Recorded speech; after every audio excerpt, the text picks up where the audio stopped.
Welcome, everybody.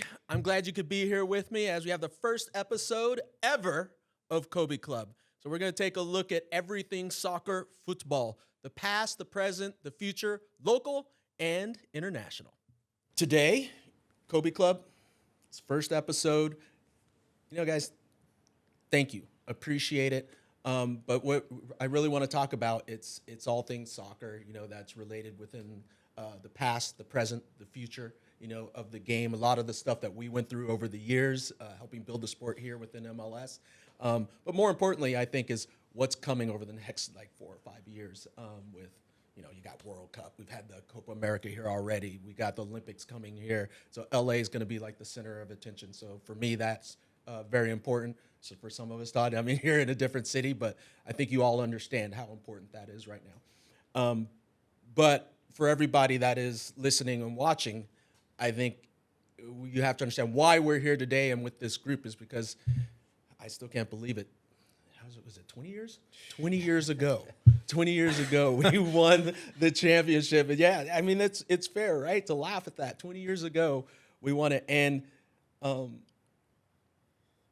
don't know if anyone thought we were going to do it with that team. What do you guys think? Yeah, I think, Cobe, you and I talk about it. First of all, thanks for having us. And Todd, good to see you, man. Yeah. It's been too long. And Steve and Billy and everyone from last night in the event, fantastic time. But yeah, I can't believe it, man. I think back to 2005 and Cobe, you and I, part of 2002 and 2005, just drastically different teams and cultures and whatnot. But it was a special time, man. Like you said, that team was kind of start-stop most of the year. We had a new coach come in, which I feel for that staff, man, because that was a difficult group, right? We had just come off a championship. We had a stable core. And any coach stepping into that situation, dealing with headstrong players like we were at the time, man. But what a special time, man. I can't believe it's been 20 years. It's the double that year. We always have to remind people. I feel like people don't talk about that enough, man. We won a double in that year. We don't. And Jonathan, reminded me that we won the double and no team has done it since. That's wild. That's pretty incredible thinking about it. That's 20 years of different tournaments in play. And I was surprised by it that nobody had won that. And now I know the league has kind of changed a bit. There's more teams, and then you have a lot of variety of tournaments. But you would think somebody would have done it at that time.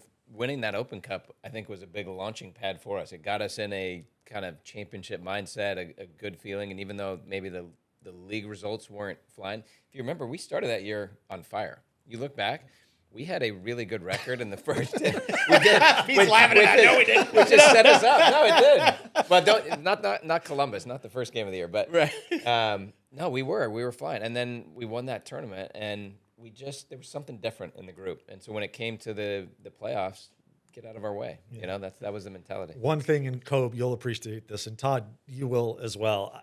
What stands out to me for that year specifically, again, in the backdrop of what had happened with the Galaxy in the years before, with the new coaching staff coming in, and I don't know if you and I have ever had this conversation. Steve Sampson came in and named me club captain for that season. Yep. And I remember having the conversation with him and Doug.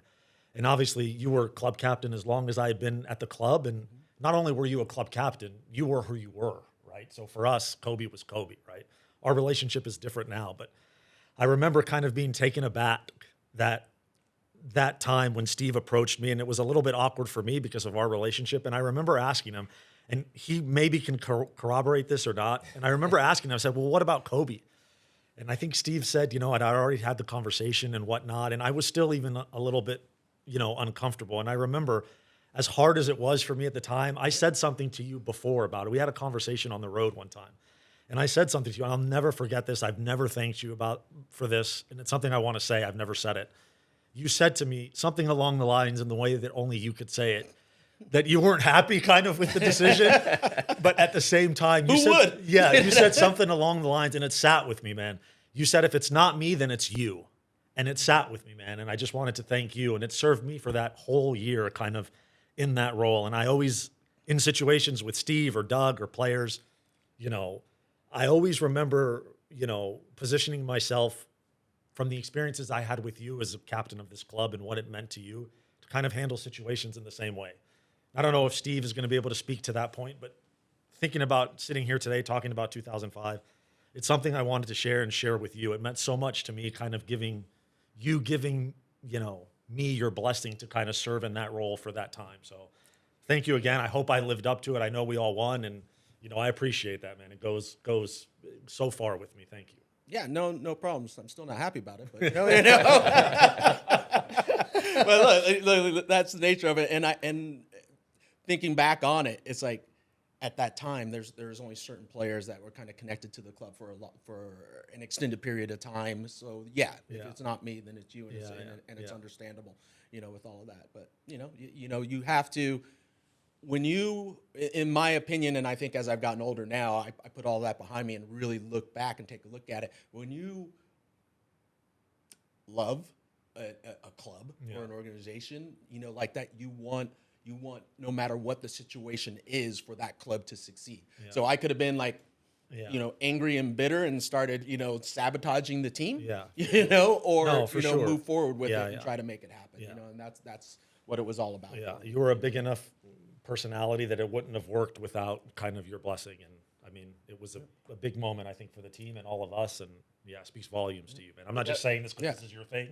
It really happened. Yeah, so and there was a lot of, you had a chip on your shoulder.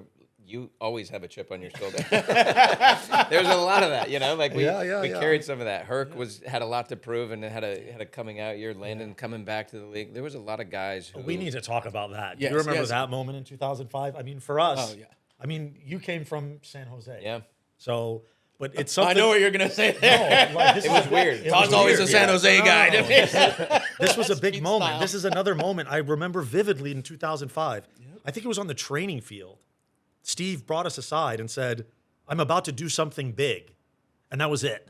And I'm thinking to myself, all right, no, we're going to make a big move. I think we're going to make a big, the last thing you would think would be for Carlos Ruiz, who quite literally delivered a championship in 2002 to be traded for Landon, who at the time, I'm comfortable saying this, at the time, was very much San Jose in the face of that franchise and the battles that we had. He was almost public enemy number one. Yeah. And I was good friends with Landon at the time. We were on Olympic teams together. He was a good friend of mine then, good friend of mine now. But to see that kind of movement, was a seismic shift. That was a seismic shift. I remember him walking into the locker room, and it was it's strange to say now, right? Rightfully so, he has a statue out front. But that was a big moment, I think, in 2005. It was a massive moment because, obviously the Landon Donovan side of it, but you touched on it, the Carlos Ruiz side of it. 100%. He was, he's a club legend too because, as you said, he delivered that first championship. He came into this league in 2002 and tore it up, which is just a different type of player and made everything special. And then a few years later, he gets traded for Landon Donovan. It had to be and I will talk to Steve about it, an interesting decision, and how do you go about that you're going to move somebody on, but then to bring in someone like Landon Donovan, as you said, where we're all like San Jose, there's always, you're giving that side eye, like, this guy, who is he doing? You guys remember though in preseason when Fish was still on the team? Do you remember Ben Bendit? Rookie. Yeah. He comes in and absolutely, the worst tackle I have ever seen, rookie defender, absolutely cleans out Fish, and everyone's like, what? How is he? And I don't know how Steve kept it together, but he looked at him like, I don't think Ben laughed at that. What are you doing? I don't know. That was memorable. Didn't last long. Let me ask you this, Todd. Like you said, you're coming in from San Jose. What was it like for you with that whole situation coming into the team, but also in that year, especially and lead this into that championship year in 2005? Like, you got the Ironman title. Did you know this about Todd? Played every single game, every minute. I don't know. You're not believing I've it? heard Ironman. I don't know what that means necessarily. I mean, well deserved. No, it was. It was. I mean, Earthquakes and Galaxy was the big rivalry. I was part of the 2003, we had that epic playoff battle. And, I don't remember that. Yeah.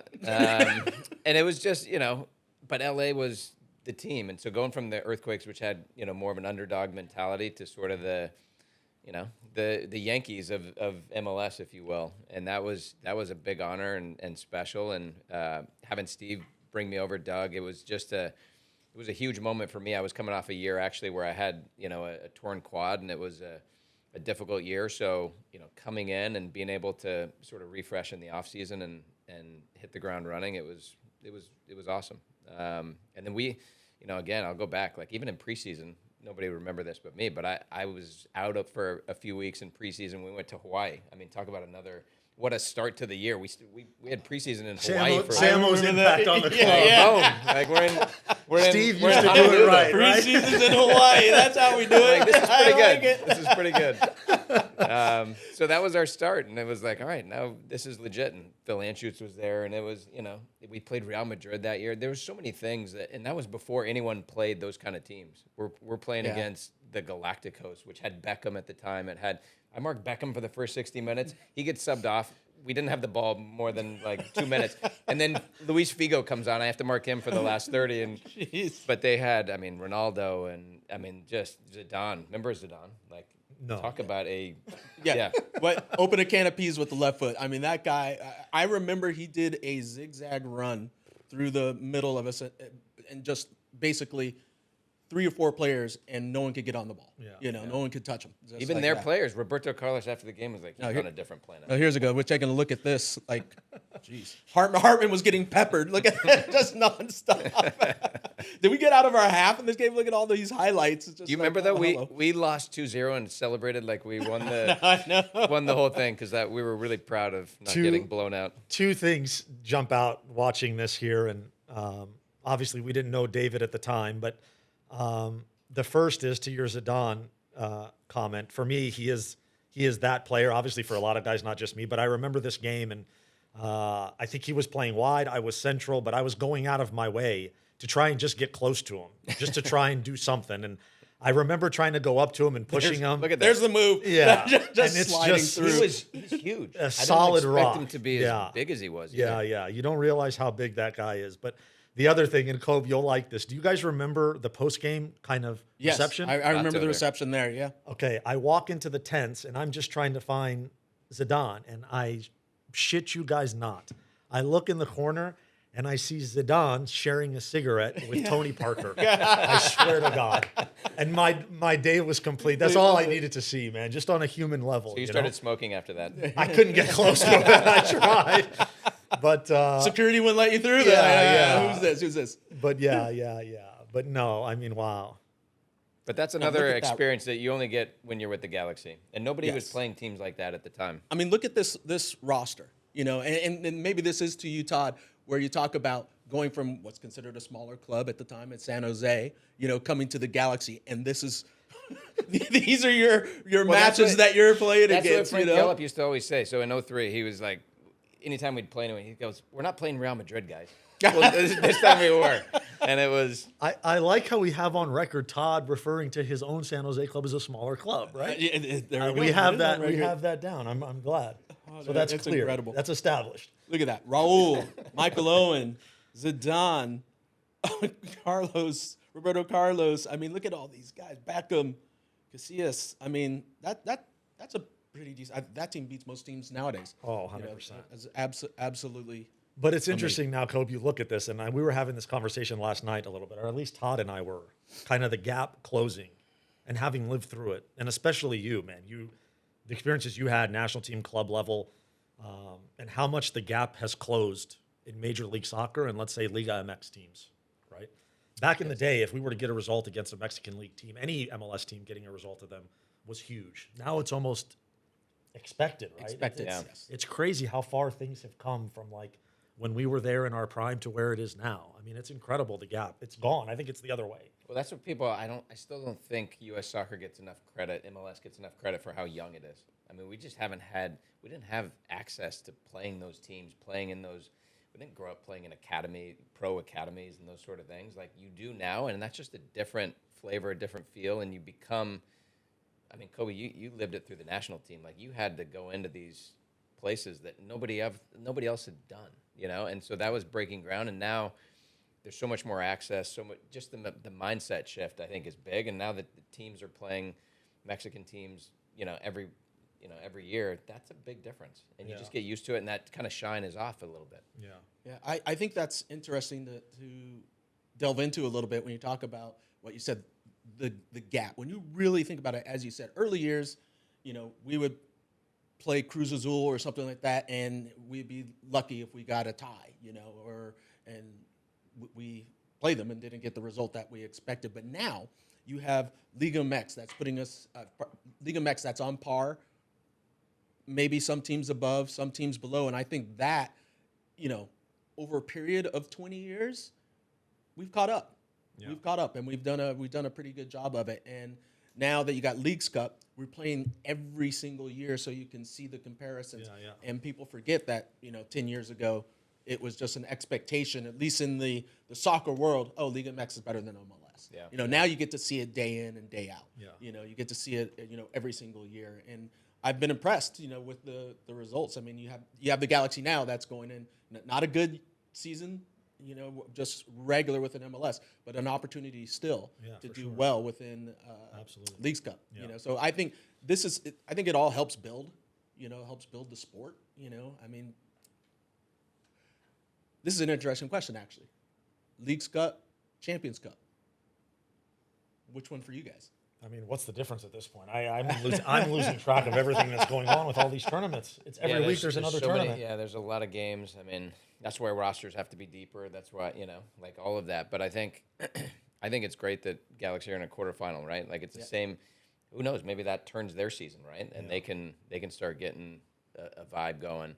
That's what it takes, and trophies are trophies. Nobody takes that away from you. That's what was special about 05. You can say whatever you want about that year. It's a trophy. Didn't we sneak in, Jonathan? Didn't we sneak in to the playoffs? We didn't sneak in anything. We were well in there. On paper, I believe you guys went in as the final seed. Yeah, I believe it. I remember. But sometimes that sets you up for like good games. It can set you up for good games. Maybe the first place team, favorable away game. Who was the first place team that year? First place team on the West that year. Didn't we play? Was that Colorado? Was it the Rapids? San Jose. Oh, San Jose. San Jose. Yeah. Todd said it. Who was it, Todd? No, we don't know. Let's find out. But you know what? Now you traded me. Look at me now. We're looking at Landon here on the screen, and again with the backdrop of being 2005. Oh wait, this is Todd giving the ball to Hercules during the championship match. And what a revelation Hercules was. That this should have been a goal, no? Yeah, this should have been a goal. They called it offsides, but what a goal this was. I mean, we need a VAR for this, for sure. I mean, Hercules was as responsible for what we did in 2005 as anybody, right? Unbelievable. Nowhere. And he was making like $5,000 a year at that point. I mean, it was crazy. I remember Hercules. Steve can correct this or not. I think we played against the Fresno Fuego, and he was on the Fresno Fuego maybe, and he was warming up. I give Hercules shit to this day. He was warming up in a Superman t-shirt, tight one, during warm-ups against us. And I think Steve saw something. I don't know. But the next week, he was at our training session. Yeah. And, I mean, what a season he had. But I wanted to share this because you guys will appreciate this. I was watching Landon. As stubborn as I and we talk about when Landon came to the squad and his, transition into the Galaxy, I remember the moment where I said to myself, okay, he's one of us. I remember the moment. We were in Colorado. And it was in the playoffs, and we're not winning without Landon, right? And arguably the greatest player to ever have played, right, in this country. I remember we were at Colorado on the road in the playoffs for 2005. I think you got an assist. I think you served an early ball to Landon. But it was the second goal where we were dead. Colorado was good back then. Yes. We were exhausted. We're holding. Richie Cacho, I think. And Landon goes on a run. And it's not typical graceful technique Landon. He went on a run, and whether it was Cacho, I remember Pablo Mastroeni was involved. Beast, Pablo, right? And I remember Landon went on a run by himself in the final third, and he rode 2 or 3 challenges. I remember this. And poked in the game-winning goal. We were exhausted, and I remember standing there looking at him like, all right, this guy's, he's one of us, right? That was the moment for me. In the final, he had a run, too, if you remember that. I mean, he was, 05 Landon was... I don't know when you say the peak was, but he was physically, technically so gifted. It was crazy. Yeah. It was crazy what he could do. Memo, remember Memo? What a left foot, huh? What a left foot. These are great. What a left foot. We still did championship beards and all of that. I was the opposite. I didn't do that. I do it now. By the way, I love the header from Gatto earlier. Anytime a goalkeeper heads the ball, heads the ball from the outside. Gentlemen, speaking of headers, just Pete. I know you'll remember this one. Of course I remember it. I've been waiting for It's this. the only time that Pete's. It's why you're here. We're just, he asked to throw this in. Yeah, You know? I He mean, actually got a header. we should have goal. led with this. But my God, Look at that. That Listen. ripples the net. Listen, guys. What know, form? I want to give credit to Naldo and the build-up and whatnot, but this is pretty much all me here on this. I mean, who thinks to do that? How did Naldo not score a second or third goal in the final in the last? Oh my God. Remember how many breakaways he had in the second overtime? Yeah, another big personality from 2005, and How about the foosball? He was great at oh, foosball. fantastic! at Albright used to foosball. give me a hard time about that. We used to give Albright a hard time because of the size of his head and whatnot. Remember that? And he would give me a hard time about that goal. And I remember this. And again, these things are just coming back. I remember one time. Steve might remember this too. I was in Albright's apartment during 2005, and we were having dinner.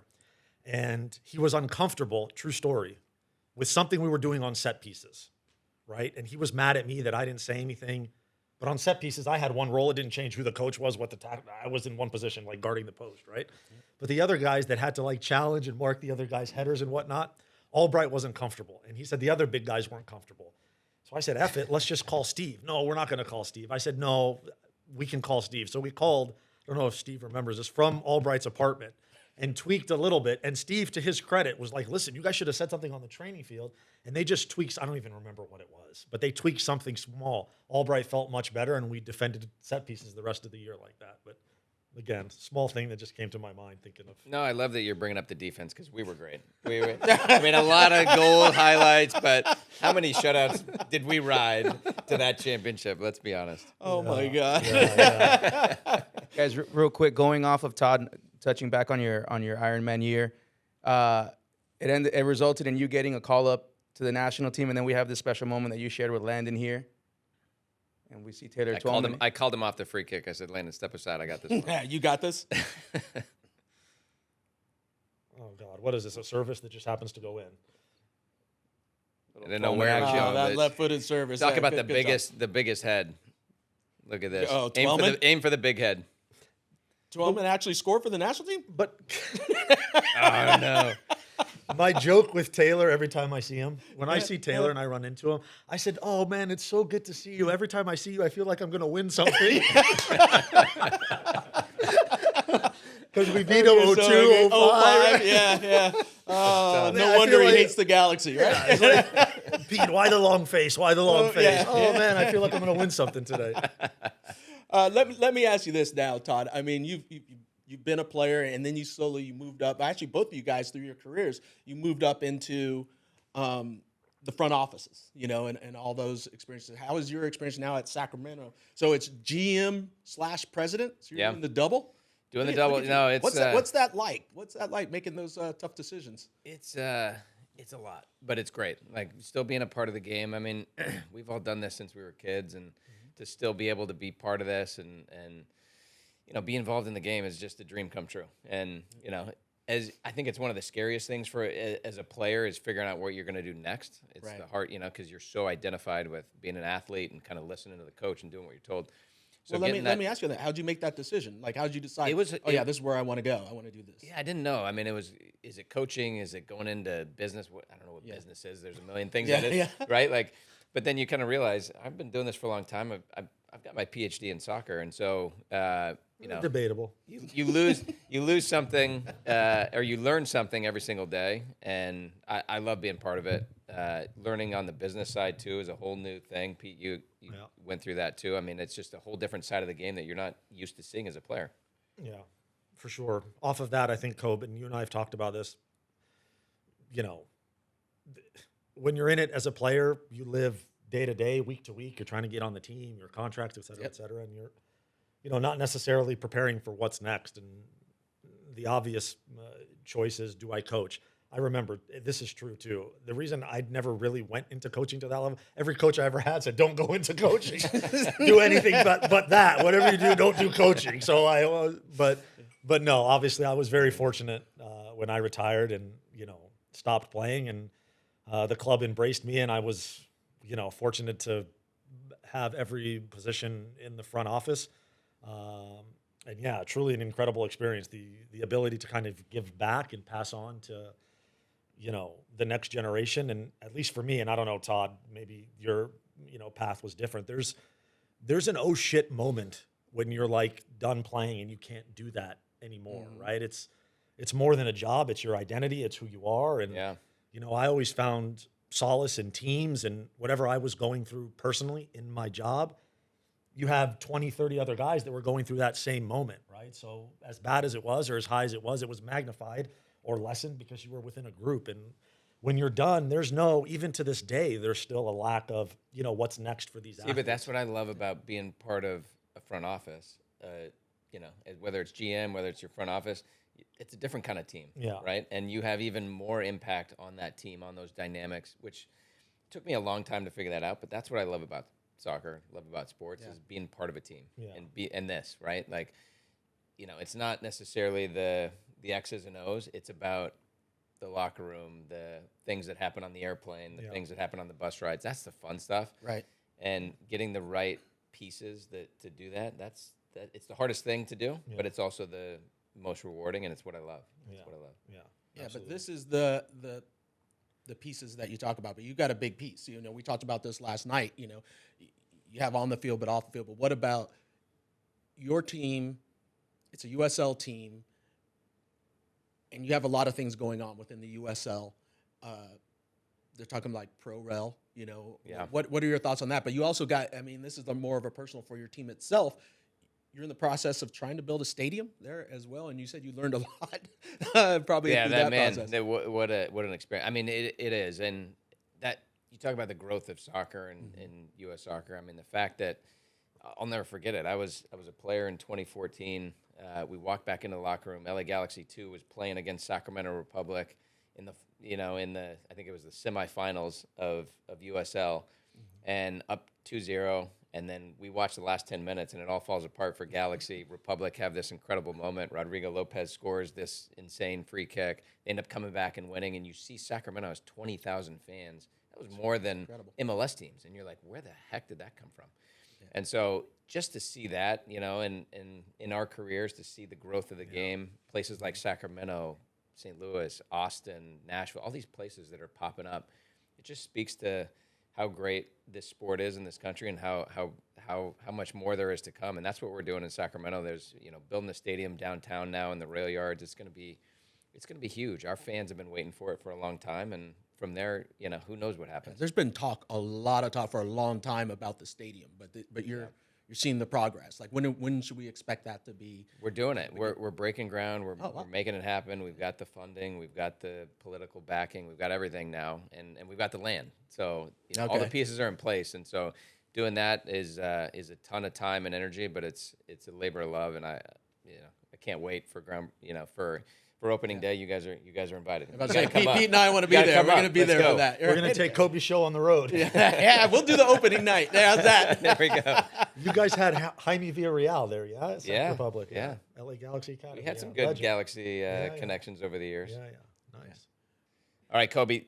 First show, we felt like there had to be something kind of memorable that we did for you. So we brought a little something. It was it's a little memento. All right. First show you gotta have a gift. That's what the first guests do, and Pete and I on this. So we spent a lot of time on it. You spent a lot of time on it. No. We'll sign it. I'm sure you want our autograph. I appreciate that, guys. But good memories. Should we put Cobi on the spot and see if he can name everyone in the photo? See, here's the thing, Pete. I have no shame now, and I don't care. No, I cannot. Yeah, I'll tell you right now. I'm the old man now, but what a great time that was. That's great. You know what? It's good to win. It's good to win. But thanks, guys. Never I appreciate take that it. from us. Thanks. And once again, thanks for being on. I appreciate Look who's hugging that trophy. Yes, indeed. That's the good stuff. All right. Thanks, guys. Yep. Appreciate it.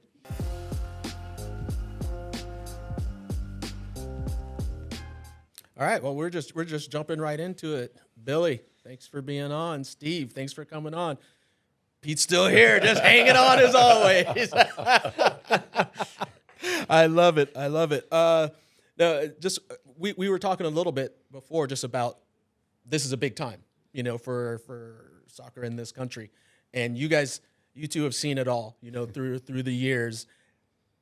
What's your take on what's coming over the next, not even just the 9 months or whatever till World Cup, but just beyond the next couple of years where, in my opinion, anybody and everybody is getting involved with soccer right now. And beyond the World Cup, just the sport is growing, right? It's growing here in this country. So everybody's trying to be involved.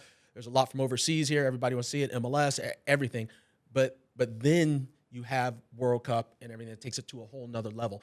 And in my opinion, it's dual-edged, right? Because you have the people that have been here a long time that have been supporting and we're happy about it. But then you have people that are jumping into this where you're just like, really? Like, where were you? Where were you? I mean, what's your guys' take on this? First of all, I think we would all agree. We're so happy for you. And thank you. For the Cobi Club, and thankful to the Galaxy to finally recognize to do something like this. I think it's a great platform for you and well-deserved. So congratulations. Thank you. And we're so happy that they're going to put a statue out in front for you. So congratulations. Really, really well-deserved. But yeah, talking about what's happening right now and what's to come, I mean, through our lens, having been through it for such a very long time, it was exciting when we got awarded the World Cup back in, I think it was 1987, 88. The 94 World Cup here and how that transformed everything in this country. And to people that didn't necessarily love the sport, I think became fans. Right. And of course, all the grassroots fans and all the immigrants that loved and continue to love the sport and support the sport in this country showed up and made it a phenomenal event. And then, of course, the great results on the part of the U.S. team. I think it just catapulted into something really, really special. And that was on the heels of an 84 Olympic Games from a soccer standpoint that was really special. So you've got sort of the same thing happening right now. Yeah. I can look back and see that, even with the inception of the MLS in 1996 up until now and the incredible growth of the game, both on the field and off the field, and now we have another opportunity, as you say, to do something incredibly special, and that's with the World Cup next year. A lot of anxiety right now on how the U.S. team is going to do in that tournament. A lot of question marks as to whether we have a team with enough talent to get it to a quarterfinal, which I think is sort of the minimum standard right now. Yeah, but that's normal, right? I mean, you as a national team coach, and as an assistant, you've seen it, where it's, everything's great, everything's bad, right. Everything's great. That's just, the waves of how it's, I say how it's supposed to be with the national team, because you want the criticism, you want the pressure on those players to be better. 100%. You want the pressure on the coach and the players, the federation, absolutely. But it's perception that is really reality. And I think all the fans in this country really want that team to do well, especially on home soil.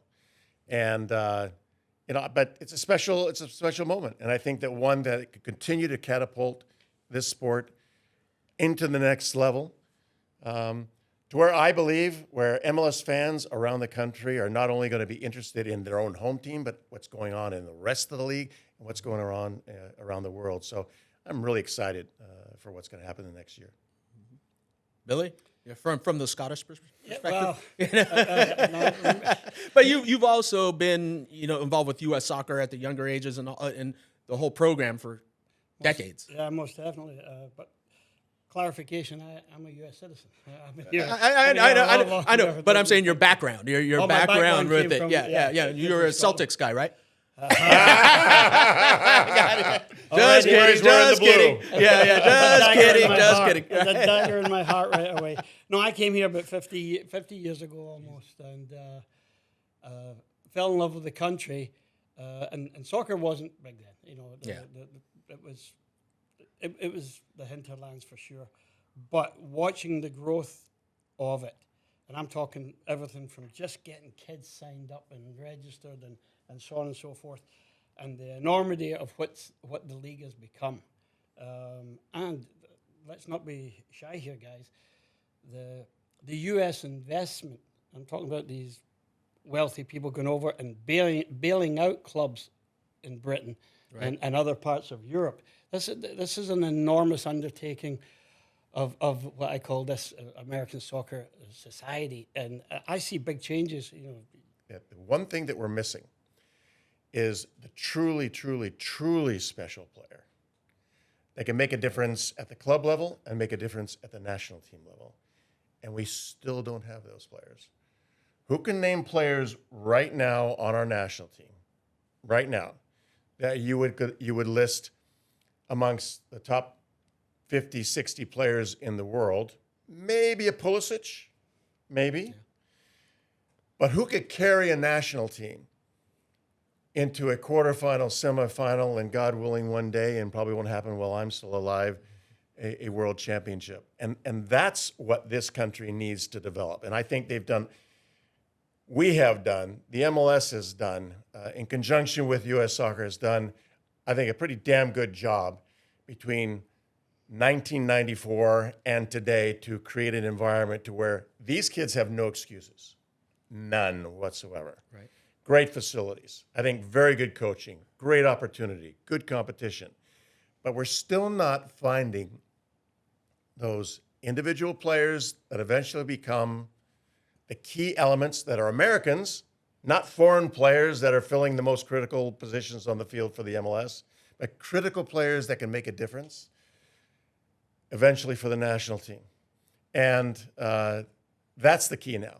What does it take to do that? Does it mean upping the standards here domestically? Does it mean sending key players when they're 14, 15 years old of age, like Messi did when he left Argentina to go to Barcelona to develop in the very best competition in the world? And I think we can all agree with that, right? Right. That in Europe, it's the best coaching, the best competition, the best leagues, the best facilities. That's the environment where everyone in the world is sending their very best players at the age of 12, 13, 14 to develop. And I don't think we're doing enough of that. If we can do it here domestically, perfect. And I think slowly but surely that we're going to get there. But that's what I look for. Who is gonna make a difference this next summer for the U.S. team? Who are going to be the stars that can carry a team, right? That can get results for us.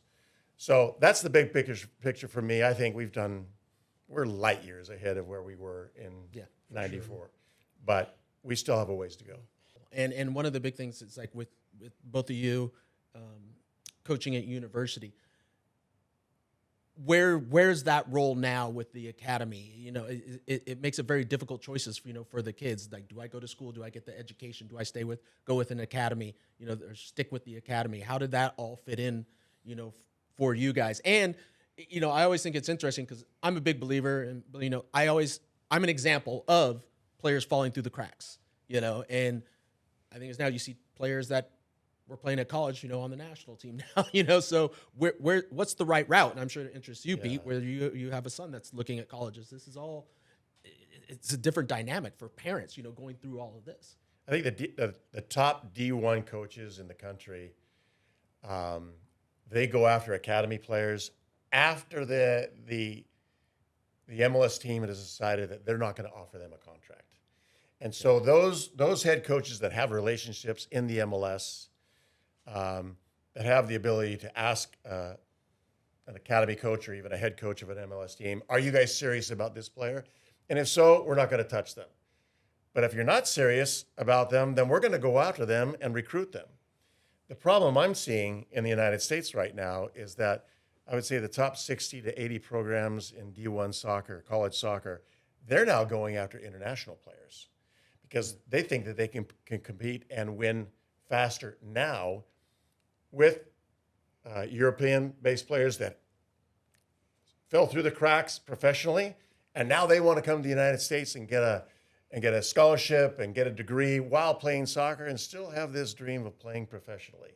So I would say, and if you take a really good look at the rosters across the country, those top 60 to 80 programs have at least 50 to 60% foreign players now on their rosters, making it even more difficult for the American players. Yeah. But the very best players, they should be headed to the academies, no question. Second choice, D1 soccer. maybe the second choice is USL. I don't know, before college soccer, but the ones that are truly serious about it, I think, they're truly serious about just playing soccer, not so serious about their academics. They're going MLS academies, MLS second teams, or USL. And I would break off of that a little bit, Steve. I think the very best of our kids, I'm talking about your 14, 15-year-olds, go. Get across the water, go to Europe, sure. go to Argentina, go to wherever it is where you're going to put your heart and soul into being a top-level player. Okay, wait. Before you go on with that, from the American perspective, because I always think about, my parents and my mom especially, 14 and 15 years old, there's no way she would have let me go. There is no way. Even if I was top quality, no chance. If I'm putting myself now. She said, move to Europe? Are you out of your mind? There's no chance. What about parents like that? Yeah, but the world's a lot smaller now, Cobi, than it was back in the day. Listen, I'm the father of a guy like you. My boy went and played college, and I told him to. I said, that's your route. Because, first of all, the harshness of the British game in particular, the Scottish game in more particular, it wasn't for him. But he also wasn't going to go to a school like Cal Poly and become a scientist. Right. So he needed to find that role, and getting a good 4-year soccer career helped him. He was a quasi-professional player. He played USL leagues with us in Utah. We had the team up there for 5 years. And then a little bit overseas. But he's now gone on, still in soccer, being a coach. So that's a kid as well. And there's a lot more kids like that in this country than there is those 14, 15-year-olds that will go overseas. Because you're right, the families are scared of that, but Messi's family wasn't scared of it. It worked out pretty good for him. You brought it up, like making tough decisions. And I'm going to bring it up, and this is a tough topic. Go back to your stint as a national team coach, head coach. Yep. 98, difficult time. Everyone's heard all the other different stories, but I want to talk about when you had to make the decision to leave your captain, John Harkes, off. Tell me what that, because no one's ever talked about that. How is that? This is the good stuff. As a head coach. Billy and I can get a journey. Because, everyone always jokes about captain for life and all this stuff, but he was the captain. How does that go down where you're saying, yeah, I got to leave this guy off that's been the leader of my team for the past 3-4 years? Yeah, and I'm glad you brought it up. It's not an easy thing for me to talk about because you talk about the highs of highs and the lows of lows, and this certainly had to be an incredibly low moment for me as a head coach of the national team because literally up until that moment things were going, incredibly well. Semifinal in the Copa America, qualified for the World Cup, 1 point behind Mexico, finishing well against Mexico in Azteca, right? Yeah. Tying them. First time ever in the history of the two teams playing against each other. Beating Canada in Vancouver 3-0, beating El Salvador in the final game. So things are going really, really well. Great, yeah. Right? And John was literally the bridge for me with the team. I really felt that he and I had a very special relationship in so much so that on the field he could literally dictate to guys if they were playing really well, he would reward them with whatever he said to them. But if they weren't playing well, he had no problem telling them. Right. And as a coach, that's all you really want as a captain is for them to really represent what you want to happen out on the field. And I felt John was the perfect captain on the field. And then a series of situations happened early in 1998 where we had just finished the Gold Cup and we had beaten Brazil 1-0. A historic game, historic moment for Casey Keller. Great moment for Preki too. Great moment fabulous for Preki. goal. Yeah, phenomenal. Also, I got to let you know, fabulous moment for me. That was my 100th cap. That's right. Yes, indeed. That was just a magical day. Okay, Brazil dominated No. the Just game. leave it at that. We beat Brazil. Don't say anything else. We beat Brazil 1-0. That's all that matters. But then we go and we play in front of 100,000 people in the Coliseum with another 10,000 at the sports arena watching on closed circuit. 99% of them Mexican fans, and throwing urine balloons on the team, and booing Casey Keller when he got goalkeeper of the tournament. But right after that event, we were playing Holland in Florida, and Jeff Agus was injured. He was playing as our left back. And I went to John and I asked him, I said, look, we're going to need you to play left back, because he played for I think, Sheffield Wednesday, a left back, and was a consistent player for them in that position. And I remember Clive and I were standing on the field, and this was after training, and I said, I think we really need you to play left back in this game. And he said to us, I didn't come back from England to play as a left back. I came to only play in the midfield. And I said, oh, really? And I kept it at that. To John's credit, a day after, he apologized. And I said, I'll play where you ever need to be. So he ended up playing left back in that game. Right. That was the first thing. The second thing is we left that game. We went to Belgium. And he decided that he would take Joe Max Moore and Eric Winalda out on the town and get drunk on the town. And granted, they were throwing, I believe it was Joe Max's birthday, and they were throwing a birthday celebration for Joe Max. I was unaware of that, and this is before the Belgium game. I don't know if it was the night before or the 2 nights before, but it didn't really matter. The night before. It didn't really matter. Game day. Yeah. So strike one was him telling me he wasn't going to play in a certain position. Strike two was that he took the players out in an important game for us leading up to the World Cup, playing in Belgium.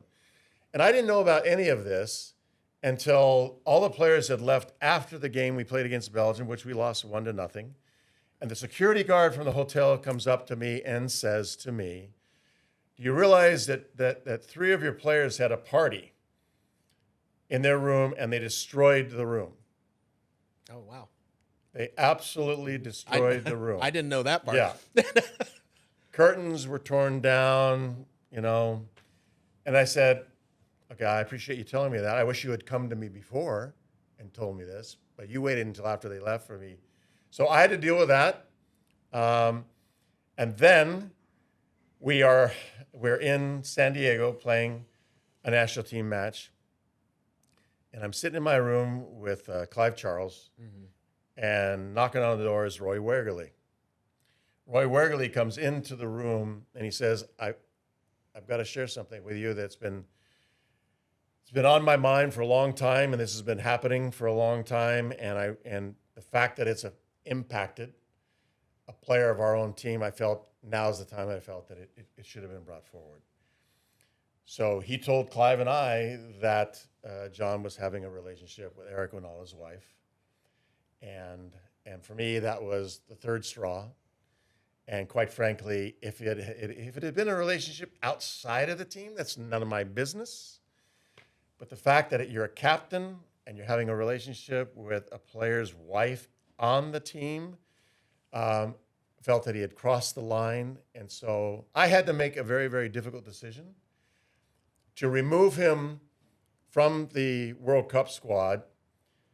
But I didn't want to destroy 2 families in the process. I didn't want to destroy the Winalda family, and I didn't want to destroy the Harkes family in the process. So I literally had these other events be the reason why I removed him from the World Cup squad. And it wasn't until 12 years later on a national television occurrence with Eric Winalda, I think it was Fox Soccer Channel, where someone called in and they were actually talking with a player on the English national team where had something similar. And the caller called in to Eric Winalda and asked, didn't you have a similar situation with John Harkes and your wife back before the 98 World Cup? And at that time, Eric said, yes, I did. And it was one of the reasons why we got divorced. And yes, Steve was right. Steve was right in his decision. Now, it took 12 years for that to come out. And I think in somewhat, my career was a little bit impacted by that. Certainly, I don't think people couldn't really understand why I would make such a drastic decision to leave a player off a World Cup squad You know, maybe you fine him, maybe you suspend him, maybe you take away the captainship. But this was so severe, representing the nation, representing the captaincy of the national team, that I felt that was the only decision that I could make. And I know there's some people that don't agree with me. I think guys like Alexis Lalas, he's made it clear that he would have played him regardless. He would have kept him on the national team.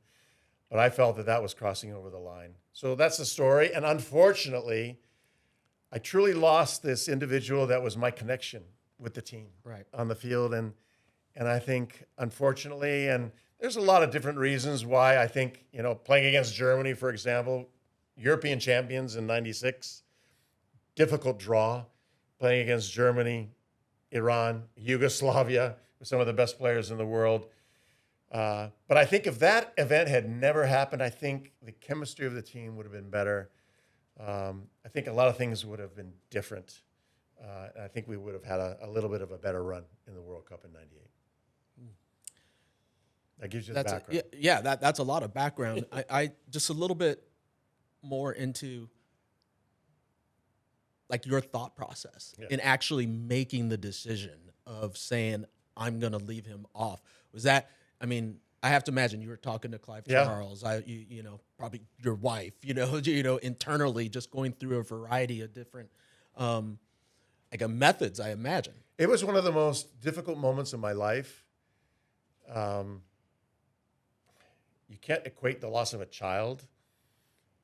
We lost our first child after 2 days of being born. That was probably the worst day of my life. But this had to maybe the second or third worst day in my life, where I had to make this decision because of the magnitude of the decision. Went home. Actually, before that, Clive and I had this long conversation, and Clive was adamant. He said, Steve, you cannot keep him on this team any longer. He said, there's certain things that occur where you just have to make the hard decision of removing him from the team. And he and I both agreed. But that wasn't the end of it. It took well over a month and a half for me to make that decision, because I met with my wife and she said, don't do this. Don't do this, because this is going to impact your career. And I said, well, I can't sleep at night, and I can't live with myself if I don't do this. So I'm going to go consult Alan Rothenberg. I'm going to consult Hank Steinbrecher. I'm going to consult Sunil Gulati, and I'm going to consult Kevin Payne and Bruce Arena. 5 individuals knew this before I made that decision. Alan said he would support the decision, as did Hank. Sunil did. But the day of the moment when I was going to meet with John, I got a phone call from Sunil, and he called me in my hotel room, and he said, are you sure that you want to do this? I think he was hinting to me that he maybe didn't support it, or maybe didn't feel that it was best for the team. He said, Steve, I'm going to support whatever you decide, but are you sure you want to do this? So I said, look, I've consulted with the people that I respect, and they've all supported the decision. And the night before I made the decision, because John was still playing with DC United, I met with Kevin Payne and Bruce Arena, and I told the two of them the decision that I was going to make. And neither one of them, they were very quiet, but neither one of them told me not to do it. And I don't know what their motivation was in not giving me that feedback, but I think they understood. I don't know if they agreed with it or not to this day. I mean, God rest his soul. I mean, Kevin's no longer with us, but you know, to this day, I don't know if Bruce supported the decision. I think Bruce was very close to John. Oh, yes. You know, very close to John. And I think him bringing him back into the national team after the fact, I think wanted to make a statement to him that he still supported John as a person. I don't know if that meant that he really supported him in the decision that he made, but I felt I had covered all of my bases, and probably the people that I respected the most, and especially Clive, right, and had their support, provided me with the support to make the decision, and it was extremely difficult. Well, I can't even imagine, going through having to make tough decisions like that. It puts everything else to shame that we kind of talked about. Well, I asked God, I said, why did you, why me? why me? And said everything was going so great and absolutely perfect. But, after the World Cup and we had a lost opportunity, Right. to do something incredibly special or to make a statement back home.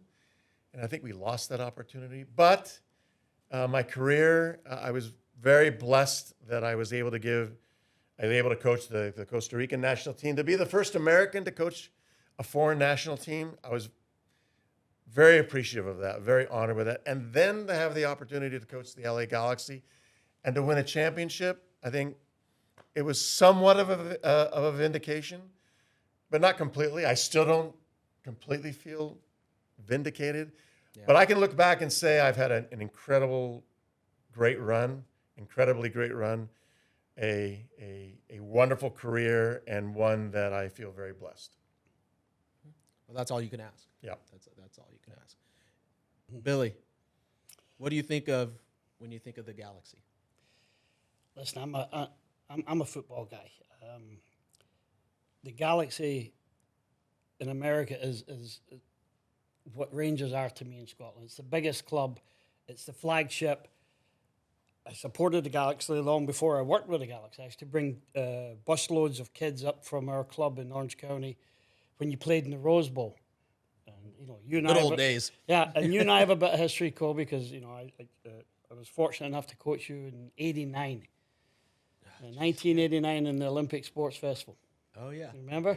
Yep. In fact, that's when you first really became a name. And there's another Cobi playing a different sport down in LA, but you were our Cobi. And you I'm the did OG in wonderful LA. job. Let's put it that way. But the Galaxy, to me, is the flagship and needs to be the flagship. It needs to get its shit together now and quickly. Because, again, as I said earlier on in the podcast, getting beat 4-0 at home, it doesn't cut it for me. You know what I mean? I don't come up to watch that. And they will fix it, as all good clubs do. They find ways to do it, whether it's removing X, Y, or Z people or X, Y, and Z players. That's just the business that we are in. You choose to get into this business, you got to deal with the highs and you got to deal with the lows. I want to see more highs with the Galaxy. You've got a noisy neighbour up the road there that's stealing your thunder. And you need to get this right so that the noise, the soccer noise in LA is the LA Galaxy, not this other lot up the road. I always think that's actually good to have a noisy neighbor because it forces you to be better. Hey guys, thanks a lot for joining me on Cobi Club. I learned some new things, today, and it was awesome. It was awesome. So thanks for coming out here. Thank you. Appreciate it. Our pleasure. Really honored. Honored. Thank you. Hey everyone, I hope you had a good time checking out this episode of Cobi Club. Some interesting guests indeed. You can follow and subscribe on YouTube and Apple Podcasts.